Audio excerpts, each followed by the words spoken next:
guys, welcome back to another video. In today's video I'm super excited because I'm going to be telling you guys everything I did in order to hustle my way through high school. I was not going through a fun time in my life. I was going through a lot at home and I was just not motivated at all to go to school.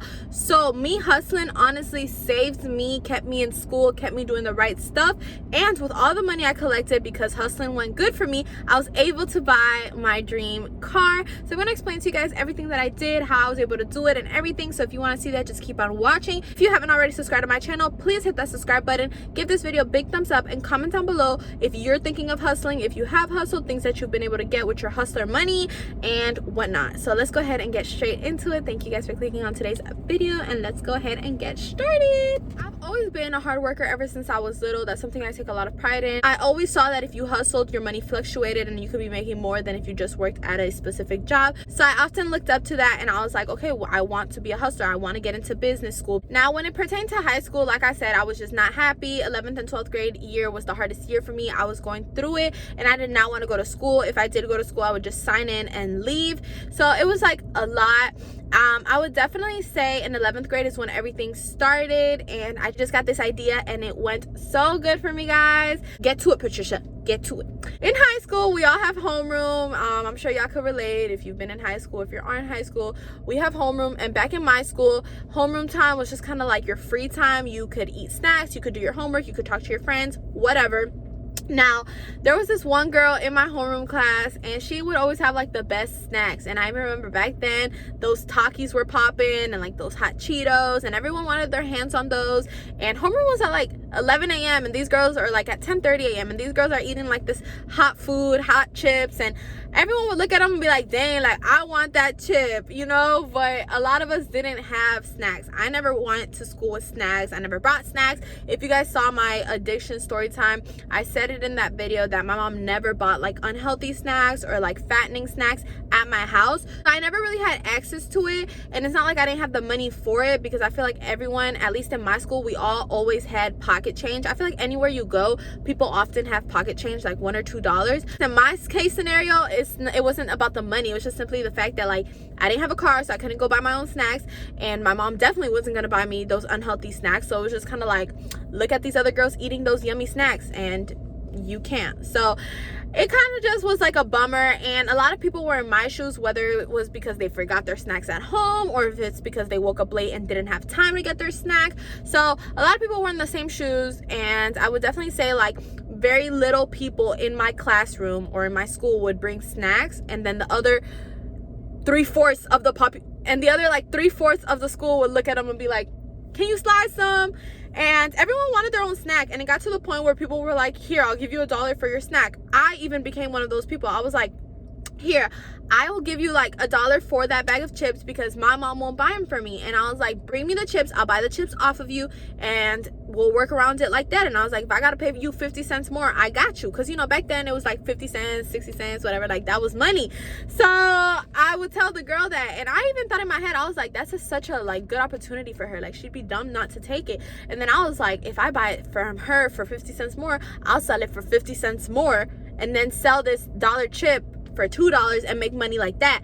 So that was my mentality. Like I said, I always had a business and hustler mentality. So anything you could give me, I'm gonna try to make a business or hustle my way around it. And that's on period, you know. So that was my mentality. But the girl was just kind of like, oh, like I don't know, because I don't want to be carrying a whole bunch of snacks in my bag, stuff like that. So I was like, all right, bet, you know what, like I'm definitely not a beggar. I wouldn't consider myself that. I don't like it. So when someone tells me no, it's like no, and that's it. I'm not gonna sit here and beg and tell you yes, yes, yes. So I let it go. And I was kind of bummed out, and I was just like, dang, like I kind of, not only did I want to eat the snacks, I also, you know, wanted to sell the snacks. But my first intentions was just to eat the snacks, you know. My sister was playing a lot of tennis. She was a tennis player, and I feel like it distracted her from a lot of things that were going on at home. And she was actually really, really good. So I would go with her to a lot of her tournaments, and her tournaments would be all day. So they provided snacks in the tournaments, but you obviously had to pay. Now, obviously, me loving food, I would be up in the snack area like looking at all the snacks and stuff and seeing the pricing, and that shit was expensive. So like one muffin, keep in mind these tournaments started in the morning, so you know in the morning they give you like muffins and bagels and stuff like that, but you had to buy them. So I'm looking at this muffin, and that muffin was freaking $4, and I was like, a whole bag of muffins at Walmart isn't even $3. So I was like, that's crazy. You know how much money they're making? So essentially, I think they were making the snacks really, really high priced so that they could pay for the tournament. But you know, in my mindset, it was like they're ripping these people off. So obviously, I didn't really buy snacks for the tournament because it was just like way too expensive, but it gave me the idea, and I was like, oh my gosh, like if people are willing to pay this, I was like, who knows what I could do. So I remember one day I left school and I had been talking about making money. You know, one thing about me is I resorted to a lot of my problems with food and money. So I was like, what better way than to combine both of those and see what I can do with that. For example, my sister resorted to tennis. There's people who resort to drugs. There's people who resort to getting a significant other. There's people who resort to doing bad things, to going to the gym, to just a whole bunch of variety. And my thing was get money and get food. And when I combined both of them, I'm not gonna lie, that shit went well for me. One day after school, my aunt's friend had come to pick me up because I didn't have a car. This was like 10th and 11th grade. I didn't have a car. And I asked her if we could stop at Walmart, and I had pocket change on me. I had like maybe like $5 or $6, nothing crazy, you know. Back then I didn't have a job. Back then, you know, pocket change was $5, $6. It wasn't no 20 on me. We went to Walmart and I went to the snack section. I used to love Pop-Tarts. I was never allowed to eat them, so like I said, that contributes to like a lot of the things that I like. Usually I want what I wasn't able to have. So I remember I usually wasn't able to have Pop-Tarts, so when I saw that, I was like, oh my god, Pop-Tarts, that's such a good snack. And one thing about me is anytime I start a business or a hustle, I'm gonna buy something that I genuinely like, just in case it doesn't go well for me, it doesn't go to a complete waste. So for example, like lashes, if I'm gonna sell lashes, I'm gonna buy lashes that I also like. That way, if I can't end up selling the lashes, I can still use them and my money doesn't go to a total waste. So I got the s'mores Pop-Tarts because I loved the s'mores Pop-Tarts, like that was my favorite flavor. And I got, I think, like the medium sized box, and I went to Walmart because obviously it was cheaper, and it cost me like $4 and some change. And I went the next day to school, and I hadn't even posted it on social media or nothing. It was literally like in my homeroom, I just whipped out a Pop-Tart, and people was like, wait, you're selling, wait. Now the people who carried pocket change on them that day, they, you know, gave me their money, whatever. I gave them a Pop-Tart, and I sold out within like a few minutes, I would say. And people who didn't know I was selling snacks, I hadn't really posted it, they were like, wait, can I bring you money tomorrow? And like, will you have them tomorrow? And I was always like, oh, like I don't know, I'm gonna let y'all know, because it wasn't like a secure thing to me. It was just like, let me see how it goes. You know, I was just tired of like not having money. One thing about me is I have to have my own money. I don't want a man who can maintain me and buy me things. Like, I want to buy me things, and if a man wants to buy it for me, then that's just a plus. But I need to have my own money. I need to have my own bag secured. I don't want to be dependent on nobody. And that was my mindset since like an early age. So you know me, I was like trying to figure how I'm gonna do this, because I saw that the results was really like going good for me. People was like, oh my gosh. And I would definitely say 9th and 10th grade, a lot of people knew me, but like towards the end of 10th grade, I started distancing myself because, like I said, I was going through my own stuff. So I felt like that was a way to keep me motivated and keep me, you know, in the loop in school. So I went ahead, and the next day, I think I waited like 2 days, I went to Walmart and bought like 3 boxes of Pop-Tarts, 2 s'mores, and I added like an extra flavor. And I don't know if I think I did post it, but I didn't post it a lot. So if you guys follow me on social media, you know that when I'm like trying to promote something, I kind of like posted a lot. But that time with the Pop-Tarts thing, I posted it maybe like once. I had 3 boxes on me, and I just posted it once. And when I went to school the next day, oh my gosh, people was like waiting. They was waiting before class, after class, because Pop-Tarts is something you can eat for breakfast, for dessert, for snack.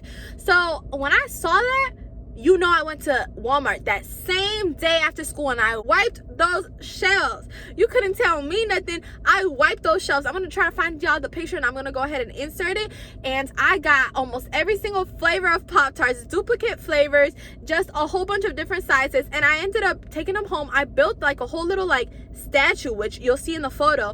And I did take pictures of those, and I commented, and I put like, if y'all want Pop-Tarts tomorrow, hit me up so I can save y'all one, whatever, because I needed to know like a little head count or something, because I was selling out a lot more than what I thought I would have been selling out. So I went ahead, I went to school the next day. I think I sold almost everything I had bought in, if I kept one or two, I sold those the next day. And that's probably because I didn't know how to handle it. You know, people would be like, wait, I'm in building whatever. Oh, wait, I'm in building whatever. And like, I didn't know. Remember, like, I hadn't run a business, I hadn't run a hustle. Nobody knew I was doing this. Like, my mom didn't know I was doing this. Like, my aunt's friend is the one who took me, so shout out to her because she believed in my hustle.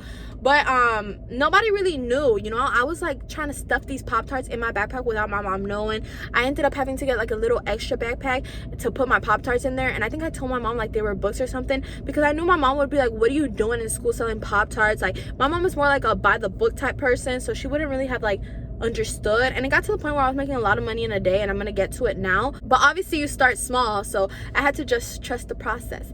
Now, I would go to school and, like I said, sell out, and it was all fun. And then it got to the point where my hustler mentality came to me, and I was like, all right, even if I buy these boxes at $2, $3, $4 and I sell them at, you know, $1 something or $2, whatever, I can't be making a whole bunch of money. Why?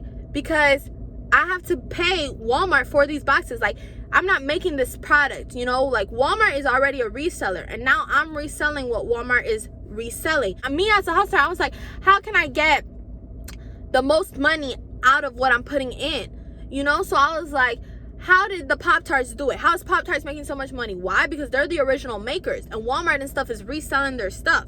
So me, I was like, I'm just a reseller to the resell. So I was like, no, I want to make my own stuff and have me sell it, and eventually maybe have a reseller sell for me, you know, because that's how you make the real money. So that's just like, I'm so happy that was my mentality at such a young age, because I was really like hustling. And instead of my head being wrapped around like, oh, what is so and so doing on a Friday night?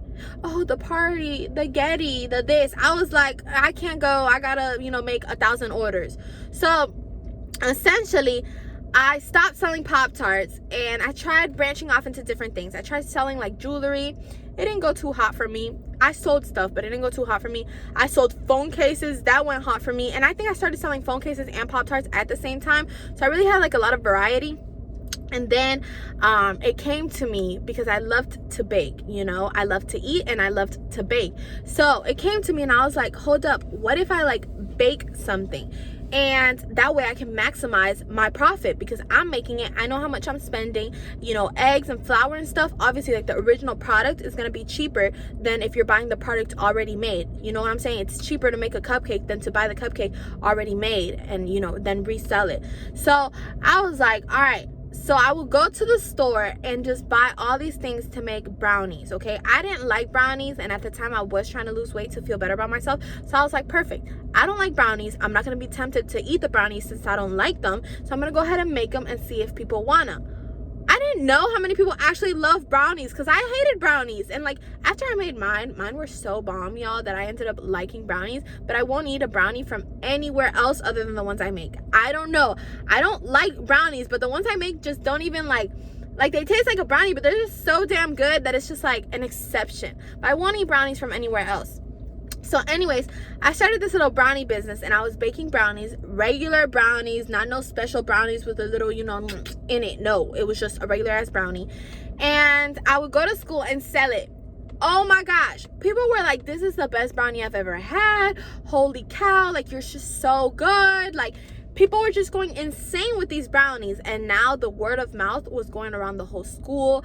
And essentially, like, you start off small and it starts growing and growing to the point where like teachers were like, can I buy a brownie off of you? I've heard that these things are so good, like stuff like that. So I was like, sure, you know. And I felt bad charging some of my teachers, and I tried to give them a little discount, but I couldn't like give my stuff for free. Like, a business is a business, you know what I'm saying? Like, I got you. If it's teacher day and stuff like that, I'm gonna bring you a Starbucks drink or some shit like that. But one thing as a business person is you have to differentiate between your business and your friends. So yes, you're my friend and I got you. If we go out to eat, I got you. But in regards to my business, I can't just be giving you stuff for free, because that's my business. It's a difference, and a real friend is gonna respect that and understand that. Because a lot of people want discounts and stuff. Oh, I'm your friend, can I get a discount for you to do my hair?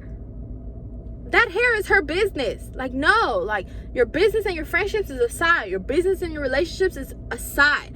So I was just continuously doing my brownies. I started adding stuff in my brownies. I started expanding and doing cookies and stuff. Now, a lot of girls had seen that this was going good for me. So some girls tried to do, you know, little like cake jars and cupcakes and sell that around school. And they would sell, but they wasn't nearly coming as close to the number of orders that I was doing. I mean, I was doing hundreds of orders in a day in school. I mean, my school was a big school. I got thousands of kids in there. And I was selling out like in an hour. You know what I'm saying? Like I was, oh my gosh. And when homeroom hit, so I started expanding. Instead of not only collecting cash, I was collecting Cash App also. So, you know, I was really racking up them dollars. And it was just going so good for me. I enjoyed baking at night, and it wasn't a ridiculous amount of cost. I was making good profit, and I was just like hustling my way. And me not wanting to go to school, but knowing that so many people wanted my brownies, that gave me motivation to go, because I was like, I'm gonna go to school today and make $150. I eventually obviously expanded. I made an IG page for it. I made an Instagram page for it, which I still have it, but I haven't used it in a while. It's called Trisha's Treats 1. My name is Patricia, Trisha, and then Treats, because I was selling all kinds of treats. And a lot of people followed it. I mean, it wasn't going crazy, but I mean, if I have 200 people following it, but 400 people are buying from me, you know, what? Followers don't mean anything. I haven't been really active on it recently, but some people from school would follow it, and I would post there, but I would majority like post on my Snapchat, and I would get random people adding me on Snapchat just to see if I was gonna sell brownies that day and whatnot. And it was just like such a vibe. I expanded, and on my Instagram, I think majority of like my school friends and stuff, or the school people that I went with, my acquaintances, they would add me on Snapchat, not so much Instagram. I think on Instagram, the people who would add me were like grown-ups who wanted me to like cater to like their event or something. Like this lady asked me if I could do treats for her baby shower. Another lady asked me if I could do treats for like her daughter's quince. So I started really like expanding. Now when I saw that I was getting contracted to do like bigger events, I decided to make business cards. I'm gonna go ahead and insert a picture. I made business cards. I made them so cute. I got 2 different styles. I still have those business cards. I have a different number though, so that's why I didn't scratch out the number. But it really just started going well for me, and I would do like little business cards on and I would put my little business card on like bigger orders. It got to a point where I was like, I'm tired of just selling like one individual brownie, and now I was doing like a minimum, like you have to buy a minimum of this amount of brownies in order for me to make them, because I really just didn't want to go to school. And like people wanted me to go to school, I guess, because people were like, all right, I'll buy 15 brownies off of you if that's what you want. And people would buy this thing and like share with their friends, or I don't know what they would do, but it made me happy because now I wasn't just, you know, packaging 1 by 1 brownies. I was packaging 15 brownies in a tray and selling the tray. So it was just going so good for me, and I'm just so thankful. And if you see this video and you ever bought a brownie from me, I appreciate it so much, because I was going through such a hard time, and that motivated me to go to school. It motivated me to like bake at night rather than to do anything else, because all I ever really wanted to do was cry. And it meant a lot for me, and I feel like that gave me fuel to want to accomplish anything I want in life, because it's like I didn't think it was just gonna go that good for me. Like I didn't think people would, you know. And it really did just show me that things are possible. So I was, you know, doing big orders. I had my business cards, I had my Instagram page. I was really popping off in that business. There would be days where I was just tired and I wouldn't bake, and people would be like, why didn't you bake? And I'm like, I'm tired. So I really just should have taken advantage. Now that obviously I feel like it went really good for me because I was in high school. It was like my last year of high school when things were obviously going really well for me. And then once I graduated high school, obviously it was harder. I thought of continuously doing it in college, but college, if you go to college, you know that it's not the same thing, and it was going to be a little harder. I considered it, and right when I was going to try to pursue it, simply because you just never know, and I was like, what if it pops out in college? Like, I don't know. So once I was going to try it, that's when the pandemic hit, and obviously nobody was buying stuff from anybody, especially like treats and homemade treats. And so I was just like, you know what, I'm going to put this on a pause and come back to it when things settle down. Things are settling down, and I am considering it, guys. I have been considering it for a while, but I wanted to branch off and try like lashes and sunglasses. These are some new sunglasses from my line. I haven't dropped my line yet, or a sunglass haul or anything, and I just have so many ideas that I haven't yet, you know, shown y'all. But stay in tune for all of that. But like I said, I wanted to branch off into some other things, but Trisha's Treats is always in business. So even though I haven't been posting about it, even though I haven't been selling brownies to like students and stuff, I still have been catering to big events. Not maybe as often as I was, but every now and then people still hit me up. I think the saddest thing about my last year of high school, honestly, was me not being able to sell that anymore. Like me not having access to like all the people who went to my high school and that would buy those brownies off of me, because just seeing how much people loved my stuff made me so happy. So I would definitely say that that was the saddest part of me leaving high school, was not being able to like sell that anymore, not being able to have people like tell me how good they are and stuff, because I knew my product was good, but I didn't know it was like that good. And that's because I a lot of times don't believe in myself when I really should. So that was hard for me, but you know, I was like, this is not the end of me, and I have plans for Trisha's Treats, so don't think that I'm done with that, because I'm definitely not. Don't worry, the pandemic is, you know, coming down a little bit, and I have access to different people, and Trisha's Treats is gonna still be running. You might see it in your local, you know, neighborhoods, so make sure y'all keep your eyes out. But still, you know, like it made me really happy. I was averaging a lot of money, and with that money I was able to buy my Mercedes Benz. So let me get a little bit into the money aspect of that. Obviously, like a carton of eggs isn't that expensive. Like I'm not gonna break down exactly the pricing and stuff, because everything fluctuates, especially in grocery stores. I work in a grocery store. The pricing that they put on their products fluctuates. Therefore, for the person who's buying it, which would be me, the purchaser, it would fluctuate also. I can't tell you that eggs are always going to be $2, because sometimes they're $2.50 and sometimes they're $1.50. You have to go to the place that sells it at a good price. You also have to invest in good quality items. If you are buying the cheapest item, you might not get the best quality. You know what I'm saying? That's on you. I don't know how y'all bake. I think baking also comes with like how you bake, you know, like how you whisk together the flour at the time you put the flour in there. Like there's other things. It's not always just the product, you know. It's not just always you buying the best quality chocolate. No, it's not always that. But if you have a specific technique where you can make this normal chocolate taste even better, then go ahead. I would add a whole bunch of stuff to my ingredients sometimes and make it taste 10 times better. That's exactly what it did. Taste 10 times better, because my brownies was popping more than a regular brownie. I have no shame in saying that. In business, when you resell an item, you're supposed to sell it at double the price. So let's say it takes you $10 to make 10 brownies. You're usually supposed to sell, let's say, each brownie at $2 so that you can make $20. You're supposed to like sell it at double the price. I would always keep my price steady. That's one thing about me. My brownies was always $2 each, okay? There was no, oh, I had to spend more money this week on ingredients, therefore my brownies are going to be $3. Oh, this week I had to spend less money on ingredients, so my brownies is going to be $1.50. Like, it was never like that. My brownies was always a steady price, and it was a pretty big chunks. I offered different sizing. I offered, you know, like a thinner brownie, but a longer brownie, and then I offered like a thicker brownie, but a smaller brownie, and they were always $2. No matter which one they chose, and that was just like my standard price. When I made cookies and cupcakes and different things, that had different pricing, but my brownies is what mostly did good for me. That's why I'm only gonna really talk about that. People had like no problem paying the $2 for my brownies, or even more. Like one girl was like, oh, it's $3, right? And I was like, no, it's $2. You know, I never played nobody to, you know, try to purchase more, to try to like steal or scam somebody's money. No, like I was always very honest. If somebody told me that they didn't like my brownie or something, I would quickly exchange it for them or refund them their money. That only ever happened to me once, and it's because she like dropped it on the floor or something like that. So honestly, I was very honest in my business. That's one thing about me, because I was so secure about my product that I knew it wasn't going to be a problem. I was quick to, you know, provide great customer service, and I was never like stingy with my product or anything. My main goal was to keep the people who were buying my brownies happy. So I did really good in that aspect. And like I said, people really didn't have no problem paying the $2, and that's something you have to see. If you're pricing your stuff at $5 and people have no problem paying it, I mean, people have no problem paying it, so then you're doing fine. Now, if you're pricing your stuff at $4 and people are like struggling, maybe lower it down to $3. You have to see what the people who are buying your stuff are willing to pay. So people were willing to pay the $2, and that's what I left it at, because like I said, I was young, I didn't know, and it was giving me good money at the time. So I was like, whatever. Now, $2 to a lot of people is like, how much money can you really be making with $2?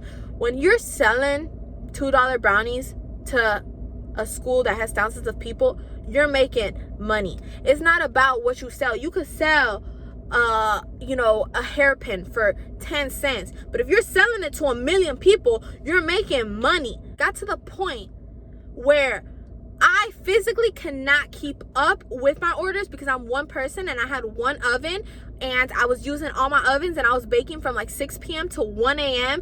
Towards the end of high school, like the last 6 months, I did get a job, and I would work at my job till like 9 p.m. and come out at 9:30 or whatever and go home and bake till 2 a.m. Like, I was taking this so serious, but I could not keep up with my orders, and that is what happened. So yes, I was making good money, but I physically could not keep up. I could have been making more money. The school had thousands of students in it. I was maybe selling to 100 students, you know what I'm saying? And more people wanted, but I just did not have enough. And I tried to have enough. I baked on weekends and stuff, but one thing about me is I wanted to keep my brownies and sweets and treats and everything fresh, okay? So I did not want to be baking 2 days in advance and then not sell. So I would bake the day before, sometimes even in the morning. I would wake up and like finish my last batch and then go to school, and I would sell within an hour, 2 hours. And maybe there was something I could have done in order to maximize, me selling more brownies, because not everybody would be able to get their hands on it. But for the most part, like, I would sell out. I mean, sometimes I would have like 2-3 brownies left in the bag, but not all the time. I would easily say that I was making like an average of $100 a day. I would definitely say my minimum like on a slow day was $60. A normal day was like $80-$90. A good day was like $100, and I had like days where I would be making like $120-$125. So that's how I was like selling my brownies and stuff, and that's how much I was making. And it was good because back then $125 to somebody who doesn't have a job, who doesn't, and I had to go to school. I'm underage, like I had to go to school. Even if I was overage, I'm gonna still go to school, because you know what they say, like, stay in school, kids. 125 was looking like a lot of money to me, and I was like, oh my gosh, 125. I now work a 9 to 5, so I know what money looks like. And in my 9 to 5, I don't always make $125 in a day, especially in my company jobs. I do other things on the side that can get me $125 in a day, but in my regular company jobs do not pay you $125 a day. They do not. I worked a 9 to 5 like a few months ago. I ended up quitting, y'all, because I couldn't. I was working a 9 to 5. I was not even making $70 a day, y'all. I was like, this is not for me.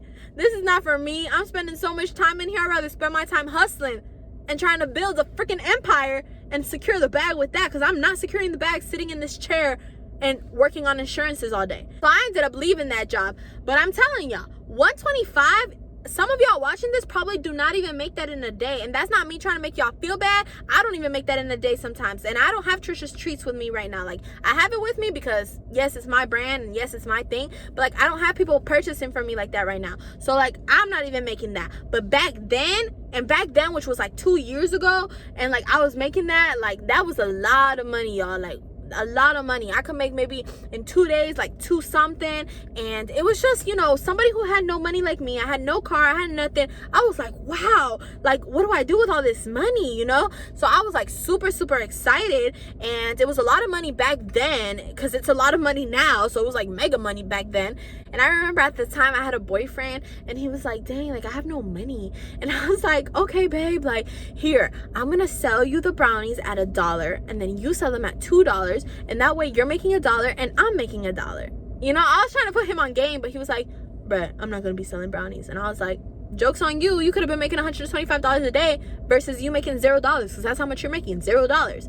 So I tried to put him on game, but I guess he ain't want. And it was easy for him because I'm putting in all the work. I'm putting in making the brownies. Like, I'm doing all the work for him, and all he had to do was go to school and be like, I got Trisha's Treats brownies in here. Oh, you don't know who Trisha's Treats is? Search her up. Like, literally, it's like if someone gives me right now their product, they make their product, and all I gotta do is be like, who wants this? Like, it was just such an easy in for him. I'm like still in shock that he didn't take the opportunity, but I mean, whatever. Sorry, y'all, I'm like still thirsty from like talking so much. I got Chipotle before I came here. If you're like, where are you? I'm at my brother's baseball practice, but he trains like in a very secluded area, so I have to like stay out here. And I was just like, what better way than to use my time wisely than to make a little story time for y'all? So that's exactly what I decided to do. But I'm like dying of thirst because I haven't like shut up in the last 30 minutes. So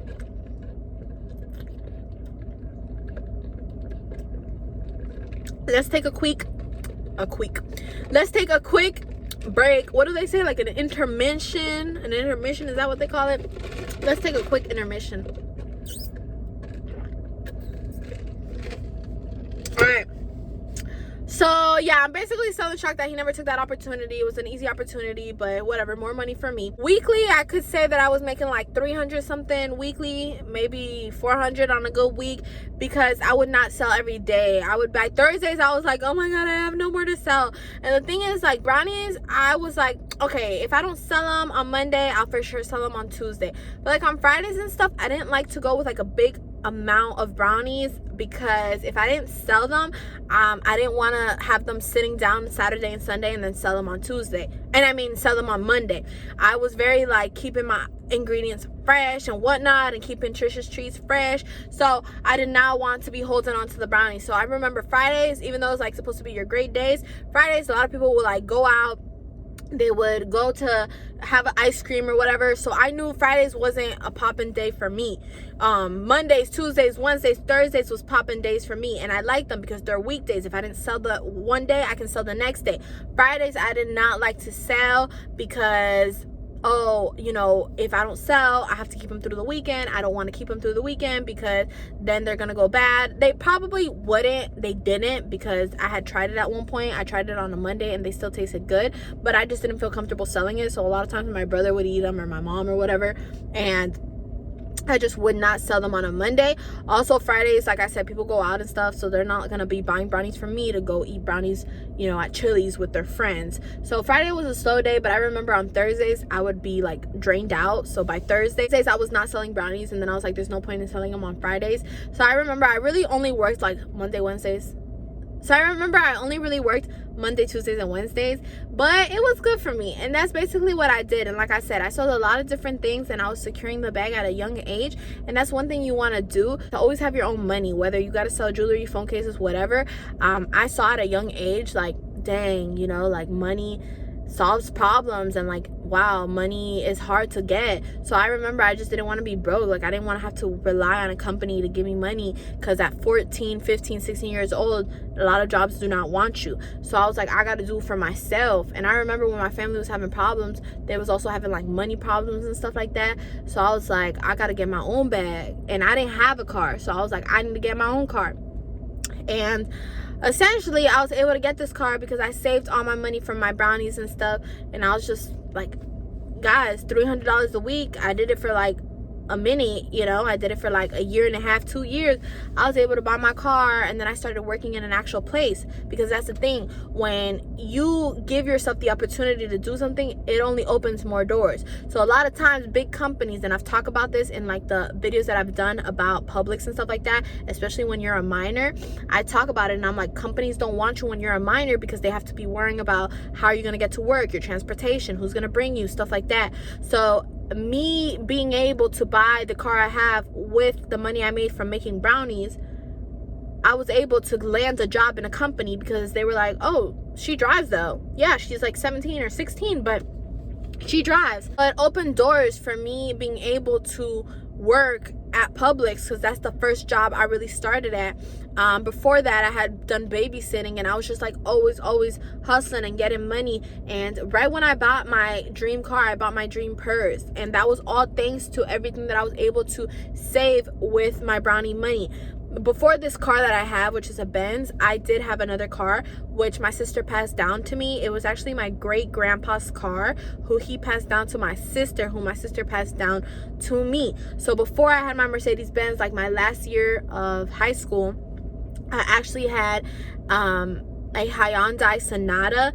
The door did not even have a handle to it. The door didn't have a handle to it. And I remember I was always late, because if you're Hispanic or whatnot, you just know the struggle. When you're late, you're late. We just be late. Like, we be late everywhere. I, at least, was late everywhere. I can't speak for everybody else, but I will always be late everywhere I go, except to my job. I take a lot of pride in that. I'm never late to my job. But I would be late everywhere else. So I will be late to leave my job, but I won't be late to get to my job. So I will be arriving at school late as hell. And I'm like arriving right when that first bell rings. So I'm like jumping out the freaking car, okay, through the freaking window, through the seat, the passenger seat, through the bag. I'm jumping. Like, I'm doing more exercise in the car than I ever did in my high school, you know? So I I was tired of that. I was so tired of it, and it gave me motivation to be like, I want a car that just has 4 freaking handles. That's all I wanted, 4 handles. Sometimes in that old car, my sister used to call it the Vomit Comet.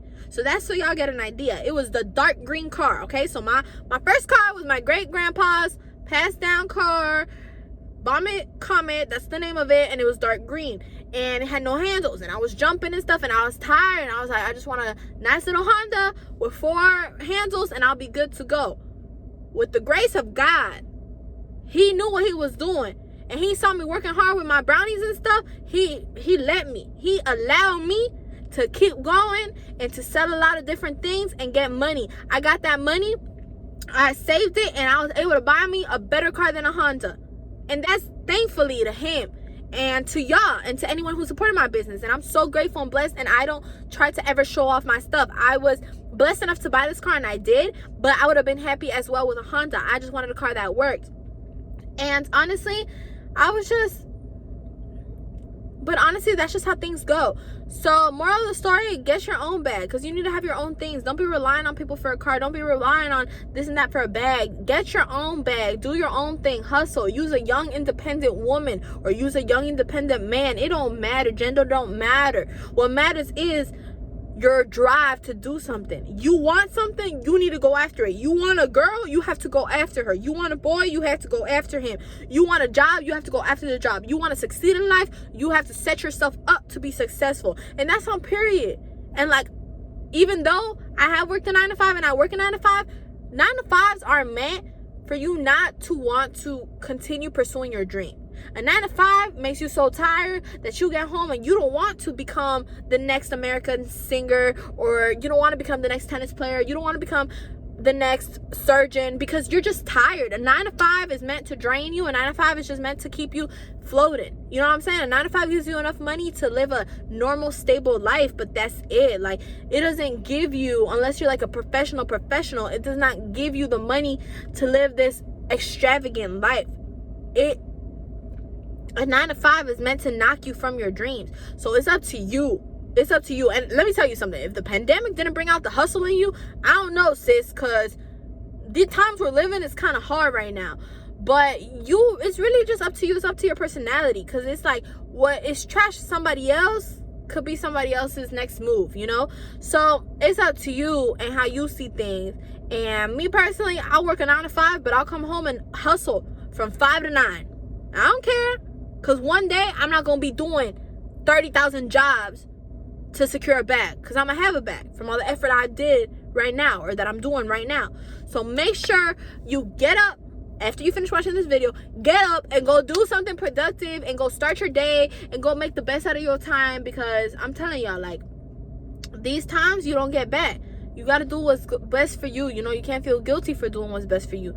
And with that being said, thank y'all all so much for watching my video, for being supportive. If y'all want to follow that, if y'all want to follow my brownie page or my sweets page, it's called Trisha's Treats 1. I'll leave it in the link down below. I'll also leave my social medias if y'all want to follow me. And go ahead and comment down below if you've ever purchased something from me, or if you are or if you're thinking of starting a business, or if you currently have one. Small business support, I got y'all. And I'll see y'all soon. Don't forget to subscribe and like this video. Thank you guys so much for watching, and I'll see y'all. Bye.